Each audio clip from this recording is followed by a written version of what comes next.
You're listening to Why Germany podcast, the best place for relocation stories and expert tips, sponsored by Over the Ofek, relocation agency to Germany, with your host, Eden Levine. Hello, everyone, and welcome back to another episode of Why Germany. My name is Eden Levine, and today we have Vaishnavi. Thank you so much for coming. Hello, Eden. All right, so we're going to start with Why Germany? So, I really don't know how to answer that, but I just came along with my husband. So, he relocated to Germany 2 years ago, and I was just a new mom. I had a kid about 5 months. So, we thought, why not restart our life here? So, I just moved along with him. So, you see, you do have an answer for that, so yeah. It's already good. So let's hear about the whole background behind this and how it all started. I know there's a lot to expect because I've heard a little bit before that. So please go ahead, take us back as you need, and start the story. So we were just going around with our normal lives, and my husband thought he needed a change in his job. So we were actually going to give a down payment for a new apartment that day. And I was just going to sign the contract, and we would have gotten into our new house. Right then, he got a call saying that, hey, why don't you move to Germany? And we have a new role here. We had to take the decision while we were driving back home. And in a one call, the whole dynamics changed, and we are shifting to a new place, new language, new home, new mom, and all of that. It was, and I had to really get adjusted to the fact that I was not going to be working anymore immediately. While I had a thriving career in India, it was quite difficult because as a mom, you already have a lot of thing going on, and then you suddenly start feeling that your only job is changing diapers and cooking. Then it becomes really difficult.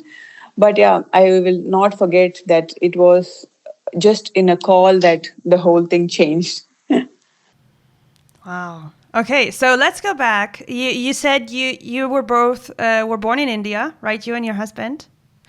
And so did you ever think about moving to a new country? Did you speak about it with each other? Was it in a plan, or was just never on the table?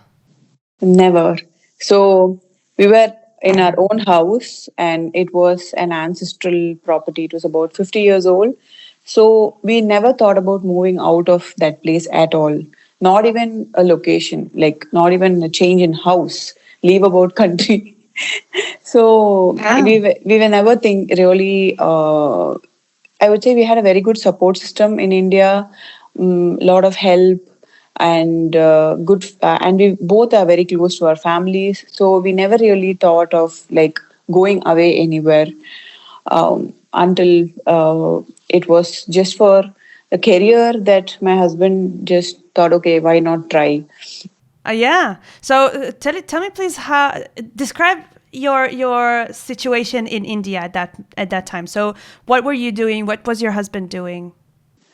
So I was working as a trainer, learning in the learning and development space. I used to train a sales team and marketing teams, primarily on real estate. My husband was an engineer in the wind energy sector, and in India, the schedule is really like tight. So I used to work 6 days a week. He used to work 5 days, but his time was still better off than mine.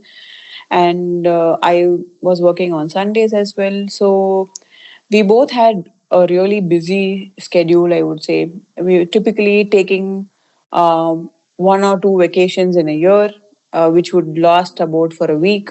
Otherwise, we were just only working, not really had any hobbies. And it was like very strange for me suddenly when he's coming home at 5 o'clock in Germany. It would never happen in India. I'm like, why are you home so early? We would, Why do I see you with the sunlight on your face? yeah, It's very different. yeah, very different. Yeah.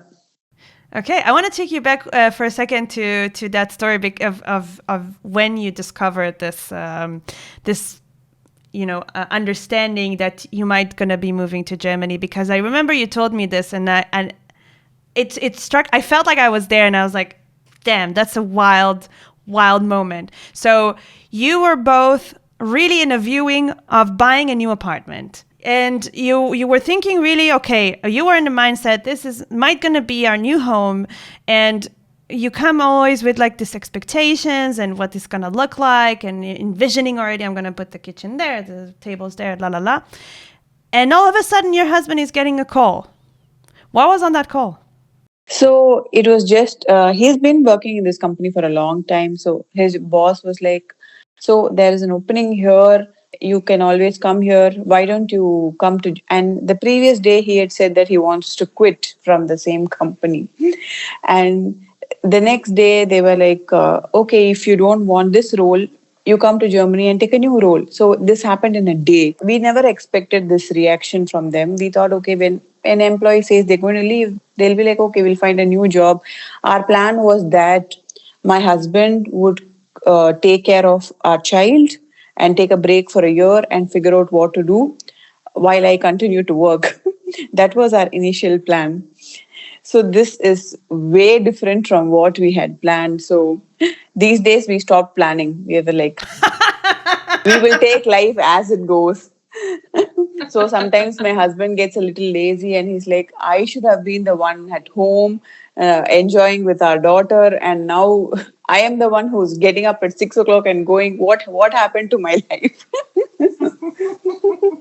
Wait, so and what was your situation? You told me that you were pregnant when you saw the house. Yeah, yeah.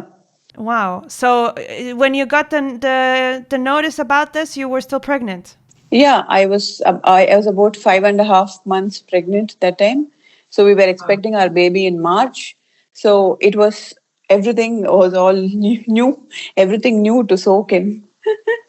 It's like the plot thickens with the fact that he wanted to leave his job before. So that's a crazy circumstance. Yeah. So you're on your way home. You're on your way back to your current home, and you're thinking about this. And what was the conversation like? How was it going on? See, to be honest, Eden, we both are very simple people. We don't think too much when we are deciding, and that's what makes it easy. I didn't think that how will I raise a child? What about my career? How about the support system? I never questioned so many things, and I didn't know what it is to be here. So I was just thinking, if my husband is happy, I can handle everything. So I knew that he was not really very happy in the current space. So I thought, why not? That's the only thing I actually thought. I said, you are happy, I will move with you. That's it. I never really thought too much. That is so sweet. I imagine like the conversation, like Germany, Germany. Okay. Just like It was very simple actually. We it didn't. was very simple. Yeah. Wow. Okay, so now I'm very curious. So from that time period until you moved was how long? This happened in December, and my husband moved around June. Once my daughter was about 3 months, he moved, and I moved in September. Okay. And now I'm curious to know, how was your first reaction to Germany when you came and you were with like a not even a couple of months old baby? Mm-hmm. Seeing the country for the first time, I imagine? Or did you came? I had been here in 2016 with my husband already. We were there for 6 months. I mean, it was a short period. That time, the responsibilities, the way we used to just backpack, like every weekend. Our idea was just to travel and cover Europe like the regular students would probably do, just on a budget like 200 euros max. And we would just live in tents and take buses and just on the go plans, very different. And Wow. in 2022, I am packing 1 week before we leave somewhere. I'm like, because we have a 6 months baby, so we cannot leave anywhere just like that. It was more slowed down. My priorities were in place. I was not in a hurry to do anything. I just wanted to take care of my. Actually, it was a very big shock as soon as we moved in that we had to set up the whole house. It was an unfurnished apartment. So and in India we would just call 10, 20 people to build everything and it would be done. We would just pay them. That's the maximum, and knowledge also we would not have how to do things. So I thanks to IKEA and my husband's skills that he built the entire, except for the windows and doors, we didn't have anything in this house. So he did the kitchen right from the top to fixing the chimney to the hob and washing machine, dryer. I'm like, have you become what is this? You have become an installation person now, thanks to your engineering. And he had fixed the kitchen and one room before we had come. And to my surprise, when I opened the Kinder Zimmer, it was full of cardboards.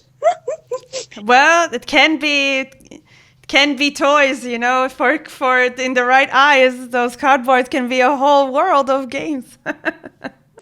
Kids, they are more interested in the box than the item inside. Sometimes. It took almost 2 3 months for us to just like build the house itself. That was very shocking for me. As soon as I came, I'm like, what, you had to build all of these things? He said it would cost, for example, an item costed 40 euros. The installation person would ask 20 euros to install it. So it was, the labor charge was equivalent to the items cost as well. So that was very shocking for me that we had to do everything. And that's why most of the people I know moved into furnished homes to avoid the hassle. But then those things come with their own set of problems. So that was very shocking, to be honest. Yeah, I can imagine. So, and you came in September, which means it's already fall. It's already like changing into a complete different environment. Yeah. And tell me how you handled with the cold and like the whole change of scenery when it comes to, and also the food and the culture and all of that. First thing is, I've been married. I was married for 9 years now, and for the first 7 years, I have never entered the kitchen in my house because my mother-in-law used to do all the cooking.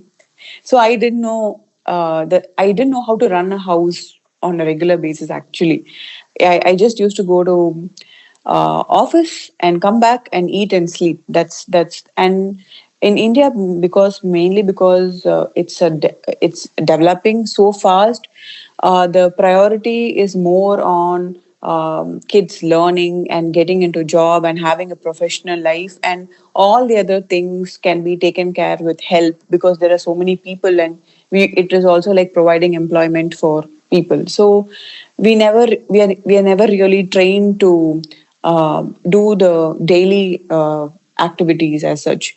That itself was a very big shock for me, to handle the kitchen, cooking, taking care of a kid, cleaning, and all of those things. And the weather, we always appreciate something that we don't have. So I come from Chennai. The only three weather situation in Chennai is hot, hotter, and hottest. We don't have cold, we don't have snow, we don't have autumn, spring, nothing. So I would roam with my flip flops and a t shirt the entire 12 months. So there is no changing thermals, jacket, outer layer, inner layer. I have not even heard of all these different clothing items. So so it was such a heaven for me when I came here. I'm like, wow, it's so cold, it's so nice. Because we always appreciate things that we don't have. And I was wondering why Germans are complaining so much about the weather. And then I realized their mood, their way of thinking, the way they speak, everything changes when the sun comes. They're much cheerful, and So we always tend to like what we don't have. So I really enjoyed the weather, and I'm very lazy when it comes to dressing up. So I just went on Facebook and found some thrift market and got an entire winter packet because I didn't know what are the different things to buy. So it came with everything I needed to get it, and it was from a thrift store. So that's how I handled the clothing disaster. And other things, I think in cooking in 2 months I was just doing fine.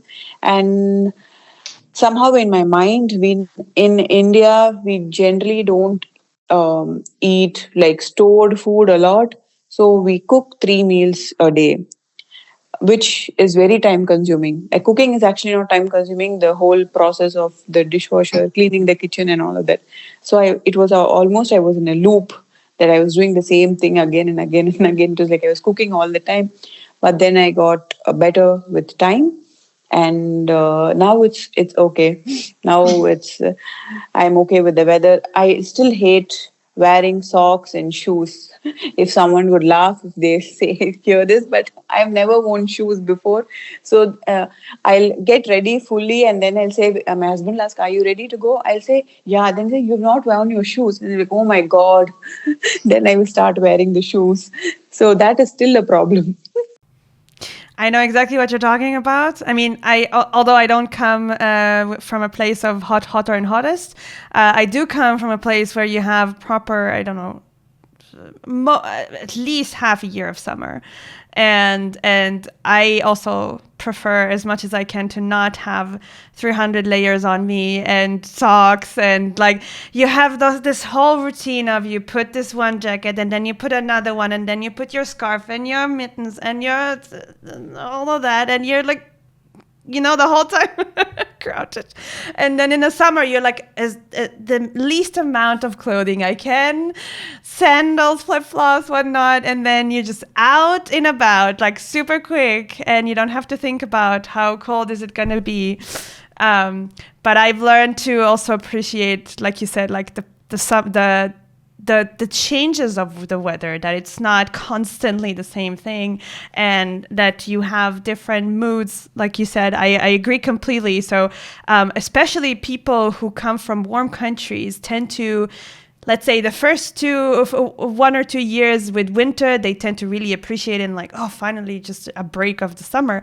But then eventually, because of lack of vitamin D and a lack of being outside and some fresh air and so on that the body really needs, they tend to go in depression even sometimes. So the darker skin you have, the more tendency to go into depression sometimes. So that is something that people really need to take care of, especially if they come from warm countries, to not go into that state, and to really take care of their vitamin D.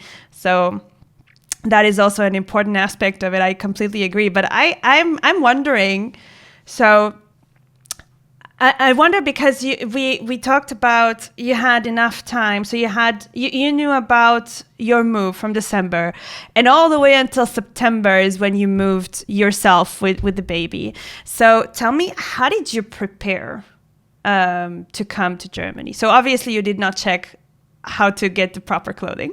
So how did you prepare before coming here? Preparation, I think it was mostly we prepared our families that we were no longer going to be. One is actually not really prepared until the day comes that you are leaving them and going. So it was more about them getting mentally prepared that we are no longer going to be there, because we've never left our homes for 34 years. So that was the main preparation, I would say, that and then we had to deal with the daily operational things that we would take care of from there and stuff like that. But I never really prepared. I actually tried taking some German classes, A1 level from India, but I think I was because I did not have the need at that time, because I was in India and I didn't understand really too much. I didn't take it so seriously, and most of my time went in breastfeeding that time because she was still very young. So my only calendar was every 2 hours feed the child. So I was not really thinking anything apart from keeping her safe, because it's she's going to come in March. It is about 40 degrees in India, and she's going to come to a temperature of say 16, 17 degrees when she's coming there. So that was the only thing that I was thinking, as probably getting a lot of medicines for her from India that I might not know the language to go and ask in case of emergencies. So I had like a first safety kit for both me, a lot of medicines that I just prescribed and got for cold, cough, stomach pain, things that I don't know because I was a first time mom. So that was the main preparation I did actually, to because I might not know to I don't know how the system works here, and I don't know the language to go to the chemist and ask, and I don't know if even we could get medicines like that over here. So that was the main preparation I did. Apart from that, nothing, nothing much. It was I had to go submit my documents in my office, my farewell to my friends. So that was the only thing I had to accept, that I would not be working anymore, and I would be away from family and to take care of my daughter, to feed and make sure she is good. That those are the three things. If you want to learn more about relocation to Germany, look for Over the Offek on Instagram, Facebook, YouTube, and LinkedIn. I know that, especially with Indian families, it's a very, very close community and can be very overwhelming even to do this whole preparation, especially if they have zero knowledge that there isn't even a thought about this idea. So I'm wondering, how did you prepare them beforehand?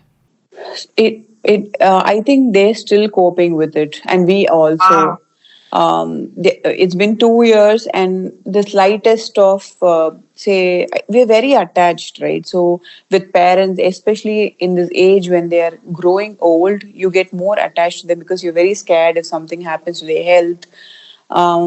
Probably we don't appreciate them as much in our teens, but once you are around your mid 30s, you then start really appreciating what they have done for you.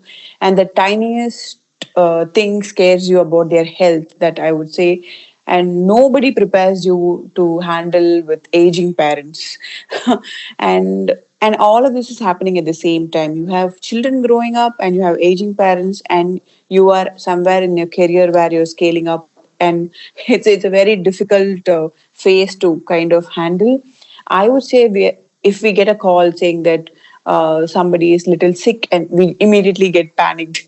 That's how we are still. We still haven't really coped up fully, especially with our parents.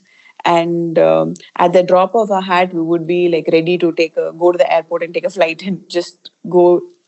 Not that they need us, but at least for our mental peace, we are still very sensitive about their health. And yeah, it's a very serious topic that many people don't speak about. Yeah, I would say. No, I agree. So now you are around 2 years in Germany already. Where in Germany? Yeah, 2 years. Yeah. I live close to Düsseldorf. Close to Düsseldorf. And tell me, how did you integrate so far? So do you feel integrated? How is your German? How do you feel in terms of, your cultural life, your day to day? So I would say I you never really feel fully integrated if you're from a different country. That's what I feel. It's in your head.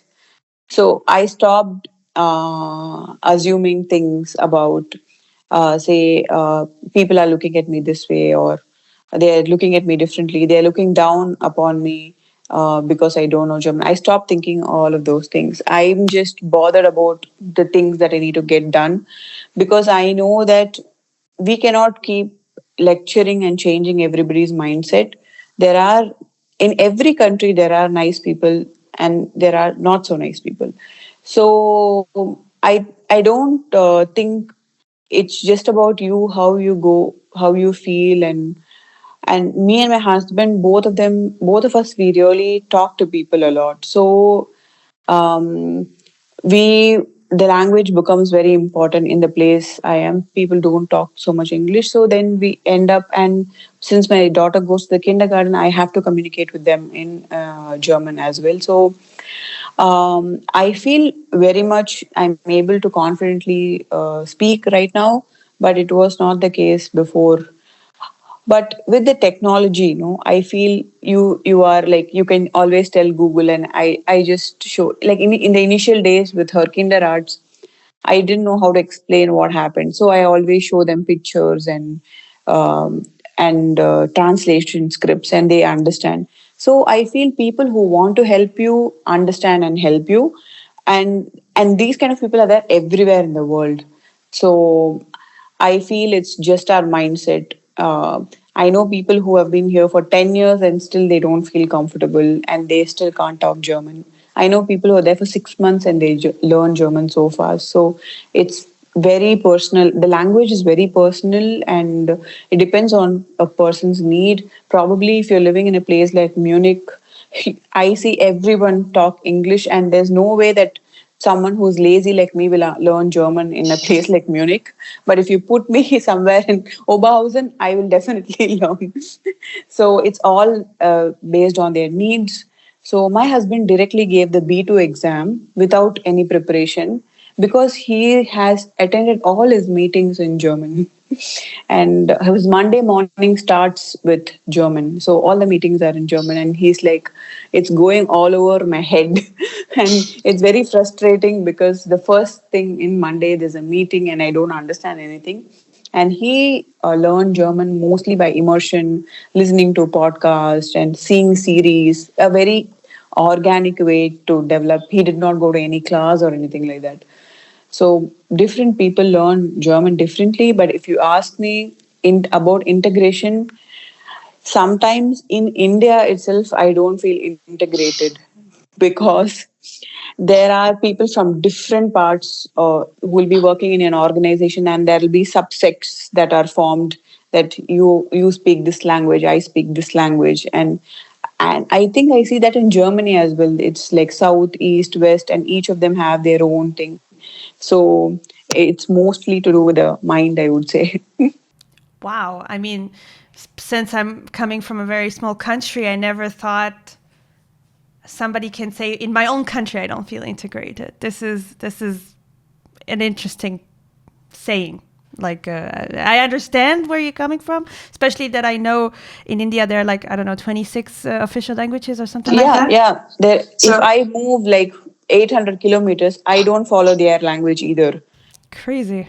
It is quite crazy. And if they look at, and the skin tone, everything is different, and they can tell that I'm an outsider in India. They tell you that you're an outsider, or like you just feel it. No, they will tell you, like, if you take the public transport and all of that, this person does not know our language. They will just talk like that in front of the person only. What? That's so crazy. It is. Again, there will be very nice people who are coming forward to help you, knowing that you're not from the own state. And there will be people who just bully you just like that. So it is not it is not that in Germany this happens to you. It can happen to you in your own country. That's insane. But it comes to show you that so racist people exist everywhere, and people who are small-minded exist everywhere, but also people who are more internationally in mind and like believe in like, let's be humans and that's it.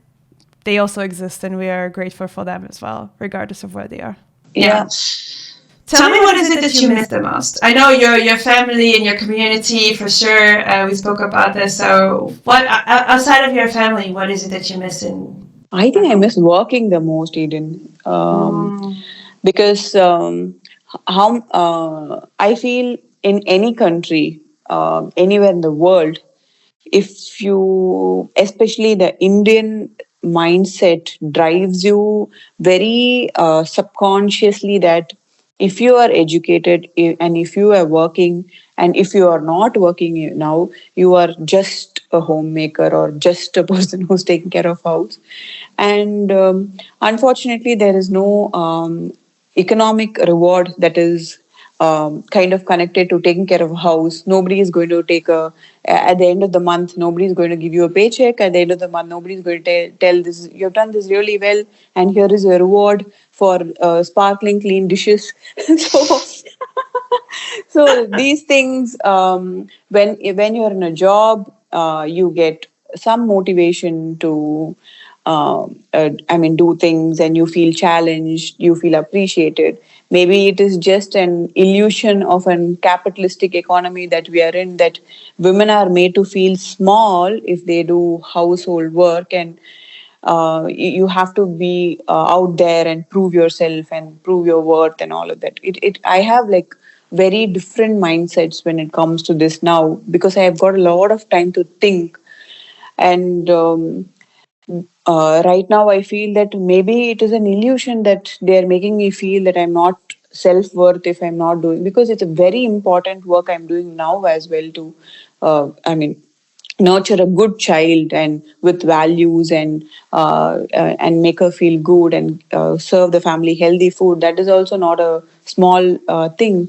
But because of you're drilled from a very young age, you're prepared only for the career, you start to feel small.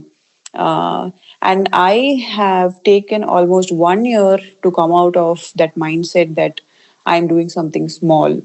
I would get triggered like the moment someone finds a fault in something, like this is not washed or this is not clean or this does not have salt or something. I used to get very triggered and react in a very different way, because I was kind of substituting this as my full time work. And in my actual work, I would always want to strive to be the best, to be perfect, and nobody should pinpoint and say anything.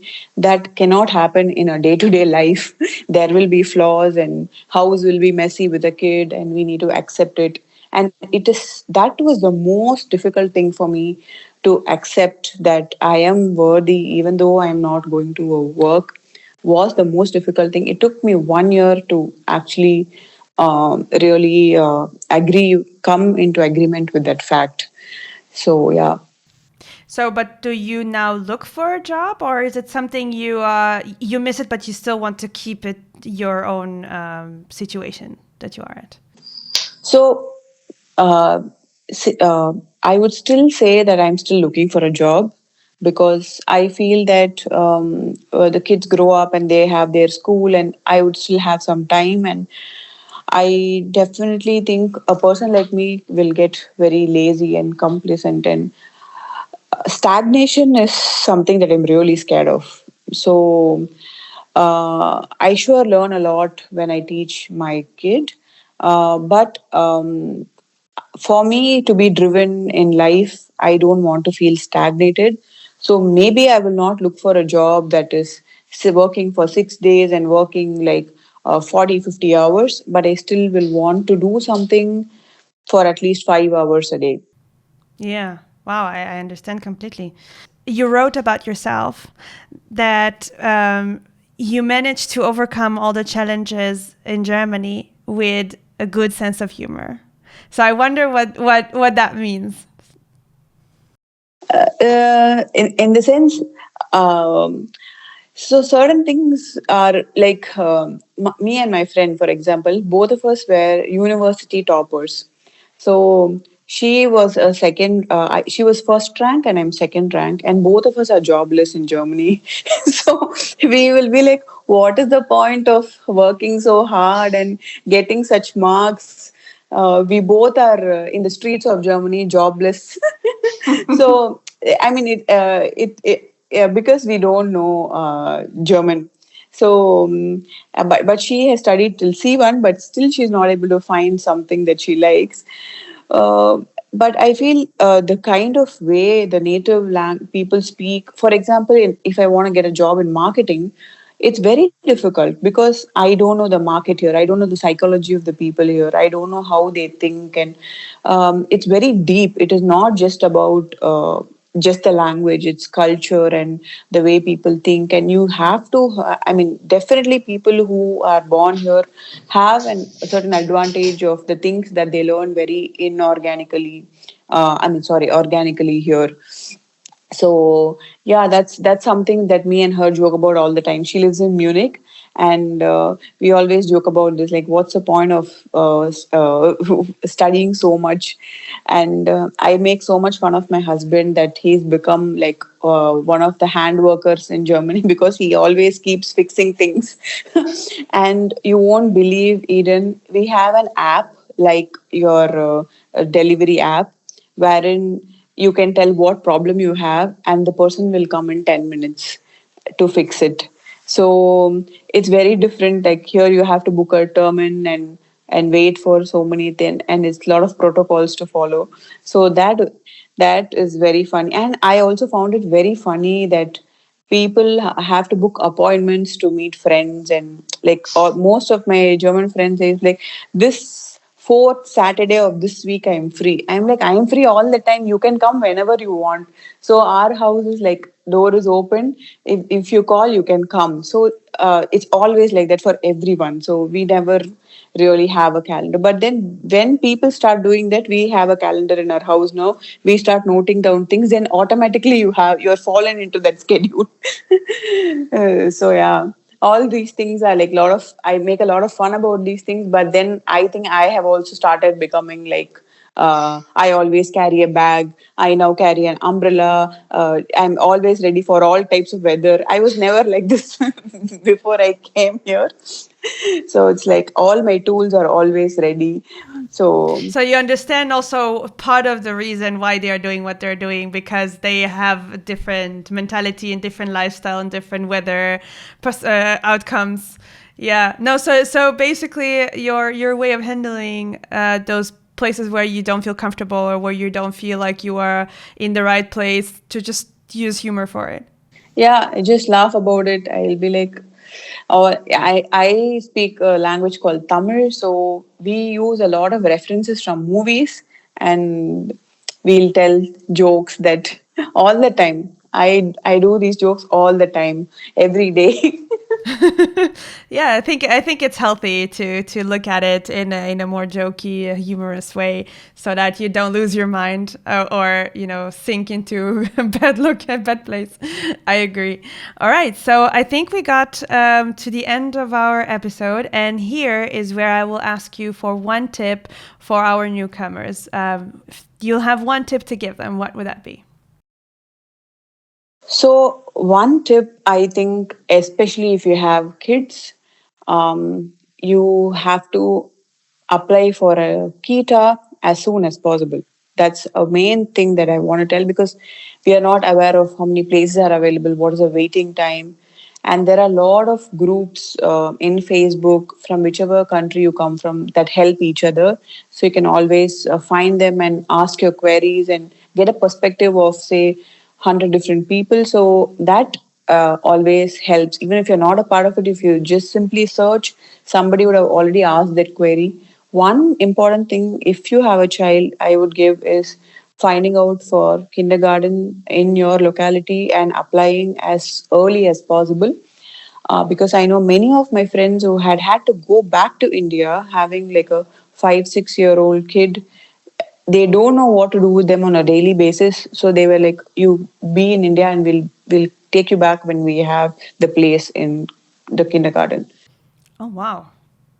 That's insane. So you got actually two tips in one. So first of all, as soon as you can, when you know where you are located in Germany, apply for Kita in case this is your situation, and also find your community or somebody that is sharing maybe your language, your culture, and they for sure have asked a lot of questions beforehand, or you can just ask whatever question you have, and a lot of the time they will tend to support you and give you their experience and information that they already collected I agree with both of them. That's a very good tip. So I appreciate so much for you to sharing all of your stories. It was amazing. I really loved it and enjoyed it. I think I've learned a lot also from today's episode. So I really am grateful that you came. So thank you so much. Thank you so much, Eden. Thank you so much. And all the best to everyone who's planning to move. We keep our fingers crossed for you guys. So I see you all in the next episode.